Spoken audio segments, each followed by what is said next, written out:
नमस्कार, आपण पाहत आहात डी शार्प न्यूज लातूर। चीनच्या गानसू प्रांतात सोमवारी रात्री उशिरा भूकंपाचे जोरदार धक्के जाणवले।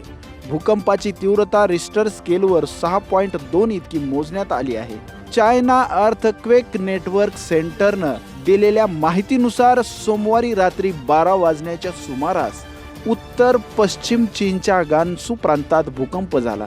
आपत्कालीन व्यवस्थापन विभागानं सांगितलं की भूकंपाची तीव्रता इतकी होती की अनेक इमारती कोसळल्या। चीनच्या सरकारी मीडिया रिपोर्टनुसार गानसू आणि किंघाई प्रांतात 6.2 तीव्रतेच्या भूकंपात किमान 111 लोकांचा मृत्यू झाल्याची माहिती मिळत आहे, तर 230 हून अधिक जखमी झालेले आहेत। प्रशासनाकडून बचाव कार्य सुरू आहे। तसेच पाकिस्तानातही भूकंप झाल्याची घटना समोर येत आहे। पाकिस्तानातही 5.8 रिश्टर स्केलचा भूकंप झाला होता, मात्र यात कोणतीही हानी किंवा जीवित हानी झाल्याचे वृत्त नाही।